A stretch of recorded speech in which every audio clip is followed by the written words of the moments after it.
Welcome back to Let's Make a Game, a channel about making computer role-playing games using the free program Twine and the Sugarcube format for Twine. In this video, I would like to continue talking about my latest project of coding the combat system for a viewer's game. In particular, I'd like to talk about coding the results of a successful attack by the player character. You can see here that I've set up a combat and we have the player character rolling, adding their sneaky score, subtracting the target's sneaky score, and that total has made for a long success. And that is all stuff we've dealt with already, but we have some new stuff here. We have the enemy now taking damage, and we have the message that the enemy is dead, and it then goes on to print out the new situation, and we can see that enemy one has disappeared, isn't on the display anymore. That last bit, the fact that the enemy doesn't display, is not a new thing. We actually dealt with that a few videos ago when we were dealing with this system for printing out where everyone is. When it looks at enemies or companions, it checks if their hit points is greater than 0, and if it isn't greater than 0, it just skips them. So that bit's not new, but printing out the damage and giving the message that the enemy is dead, if that's relevant, is new. So that's what we're going to look at today. So there aren't any new variables that we need to talk about, and everything we're going to talk about is in this single passage here, PC side attacks. So let's go down to the relevant section. We've already dealt with doing the attack roll, which is what we're scrolling past here, and then we've done the results of a long failure or a failure. So here we are at the new section, which deals with success. The first thing it does is print out if it's a success or a long success, which depends on whether Y3, which is the variable where we keep the total results, the 2 dice plus the relevant score minus the relevant score, the sort of end result, and 10 is the sort of threshold for a long success. So, what happens? Well, the first thing that happens is that the enemy no longer has the flying tag. We talked about this a couple of videos ago. Enemies are always considered to be at mid-range at the closest until they take damage, and this simulates the fact that they're meant to be sort of hovering in the air, and once they take damage, they sort of come down to earth, and you can hit them with close range attacks. And we store that in this slot, and we don't store it as a number, we store it as either capital Y or capital N. We could have used 1s and 0s, but it was easier to have the text. We can then print out that value directly when we're printing out the details of the enemies. So, as the comment says, we start with the attack's basic damage, and that is in the WEA_ATT array, which deals with the details of all the different attacks you can do. And we look in X2. X, because X is the weapon name plus a space plus a number, and that corresponds to the attack that the player has chosen. Sorry, I'll just scroll down again. Oh, there we are. So we start with the basic damage. We print out enemy 2 takes 4 damage, or whatever it might be. Z is the number of the enemy that we're attacking.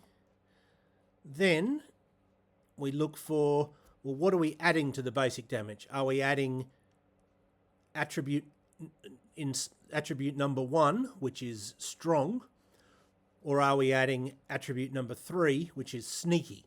And that depends on the range of the attack. So we look in WEA underscore ATTX1, which is where the range is stored. And if that range equals 0, which means a close range attack, then we set W to 1 for strong. Otherwise, we set it to 3 for sneaky. Then we find the strong or sneaky attribute of the attacker. And the attacker will either be the player character or they'll be a companion. And that depends on the value of INI underscore WHO, which stands for initiative who, i.e. who currently has initiative or who's currently acting. If that number is 0, that means the player character is acting. And we set that extra amount, Z2, we set that in ATT underscore PER. That stands for attribute by persona. That's an array that has what attributes all the different classes have, because you remember that in this game, a member of a given class or persona always has the same attributes. So we can just have that array and just look it up. We don't need to generate any separate attributes for the characters. We can always just refer back to this array that tells us what attributes a given class has. And we look in $PER, which is the short for persona, and that is the class or persona that the player has chosen for the player character. And then we look in slot W, which is the which attribute. Or if INI underscore who is not equal to 0, meaning that a companion is acting, we do exactly the same thing, except we have this, instead of $PER, we have this quite complicated bit of code, which I will type out by itself so it's easy to look at. So this is what we're doing instead of PER. We're looking in com INI underscore who 1. Well, we've already said that INI underscore who is currently acting. $com is the array that deals with companions. And one of the bits of information that we store about companions is what persona they are, i.e. what class they are, and we store that in slot 1. So that code is exactly the same, except that where we're storing the persona is a little bit more complicated than just having a single variable name. Then we give the message. So that'll be something like +3 for the attacker's sneaky score, +1, or sometimes it'll be 0 because people have 0 in some attributes, +0 for the attacker's strong score, for example. But whatever it is, we add to Y, which is currently the basic damage for the attack. We add Z2, which is the extra damage for the attribute. And then we say for a total of Y. So we'll end up with something like enemy Z takes Y damage. Sorry, so let's say it might be enemy 3 takes 4 damage, +2 for the attacker's strong score, for a total of 6. And that'll all be on one line, because we can break up the text like that and it'll still print it on the same line. We have to put these this less than BR greater than sequence in to make a line break happen. It will put spaces in between this one and this one, but that's okay, because if you look at what I've written, we want a space. We want a space after that, and we want a space after that as well.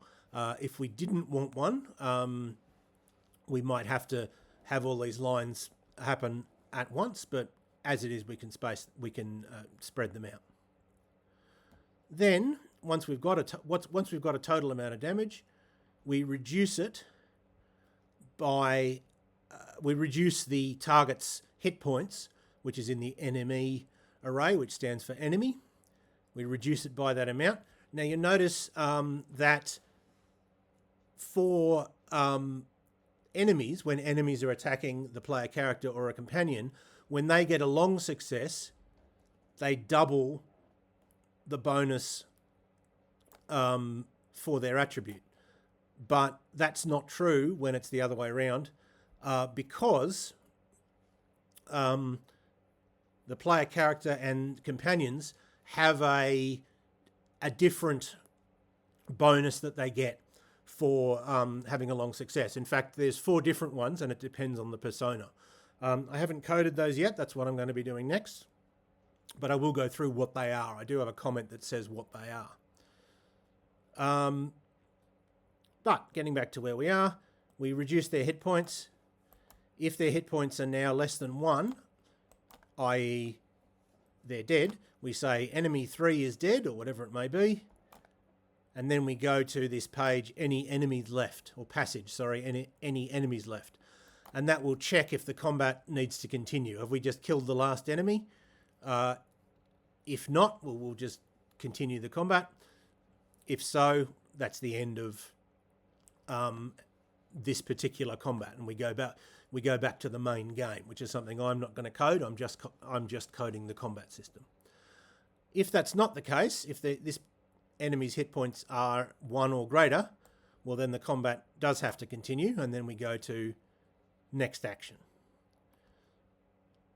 So fairly straightforward. It works pretty much the same as when it's the other way around, when it's enemies attacking the player character or companions. The big difference is really these long successes. And what happens depends on who's doing it, what persona do they have. So as it says here, the scientist will add their smart score, which is usually 3, to the damage of this attack. That one's pretty straightforward. The influencer will add their sexy score, which again is 3. All of these scores are going to be 3. The influencer will add their sexy score as a bonus to an ally's attack roll sometime this combat. The scoundrel will subtract their sneaky score from the target's next attack roll this combat. The warrior will subtract their strong score from the next damage roll against them this combat. So we have to code some way of, well, the scientist one is pretty straightforward. It's just 3 extra damage, basically. But the others, we need to have some sort of variable to keep track of that, because it's not gonna happen straight away. It's something that's a bonus that is sort of gonna happen in the relevant circumstance, and so therefore we're going to need variables to remind the computer that yes, this has happened, and therefore, and some code to say, yep, apply this if it exists. So that's probably what we're going to do in the next video. But for now, I hope that was useful or interesting to at least some of you, and I hope you will tune in next time.